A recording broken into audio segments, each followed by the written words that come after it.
2026 BPL নিয়ে আসছে বড় চমক। এবার নোয়াখালীর জন্য আসছে বিশাল এক সুখবর, সাথে বিপিএল গড়াতে পারে রাজশাহীর মাঠে।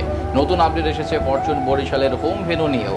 কপাল পুড়তে পারে সামির কাদের চৌধুরীর। এবার টুর্নামেন্টে আসছে বেশ কিছু সারপ্রাইজ। সব মিলিয়ে 2026 বিপিএল এর নতুন দল ও বরিশাল রাজশাহীতে খেলার সম্ভাবনা সহ সকল নতুনত্ব নিয়ে বিস্তারিত জানবো রিপোর্টে। কথা ছিল 2025 বিপিএল হবে অনেকটা নতুন প্রত্যয় ও চমকের আদলে, কিন্তু নতুনত্বের চেয়ে বিতর্কই বেশি ছিল এবারকার টুর্নামেন্ট জুড়ে।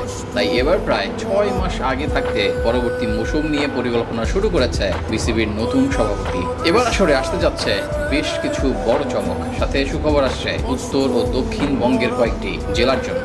বিপিএল এর উন্মাদনা পুরো দেশ জুড়ে ছড়িয়ে দিতে চায় বর্তমান বোর্ড। এতদিন টুর্নামেন্টটি ছিল অনেকটা ঢাকা, সিলেট এবং বৃহত্তর চট্টগ্রাম কেন্দ্রিক, কিন্তু এবার সেই চিন্তাধারা থেকে বের হয়ে এসে নতুন করে পরিকল্পনা সাজাচ্ছে গভর্নিং বোর্ড।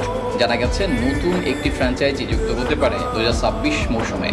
গেলবার সবচেয়ে বেশি বিতর্ক হয়েছিল দুর্বার রাজশাহী ফ্র্যাঞ্চাইজিকে নিয়ে। ক্রিকেটারদের পারিশ্রমিক সহ নানান কারণে কাঠগড়ায় ওঠে উত্তরবঙ্গের প্রতিনিধিরা। তাই আসরে তাদের বাদ দিয়ে নতুন কাউকে আনার চিন্তা করছে বিসিবি। সেখানে সবচেয়ে আলোচিত জেলা হিসেবে উঠে এসেছে নোয়াখালী জেলার নাম। বিভিন্ন সূত্রের বরাতে জানা গেছে আগামী বাংলাদেশ প্রিমিয়ার লিগে নোয়াখালী অঞ্চলকে প্রতিনিধিত্ব করতে চায় একটি গ্রুপ অব ইন্ডাস্ট্রিজ। ইতিমধ্যে বিসিবির কাছে নিজেদের আগ্রহ প্রকাশ করেছে তারা। বিষয়টি এখন উচ্চ স্তরে প্রক্রিয়াধীন রয়েছে। এদিকে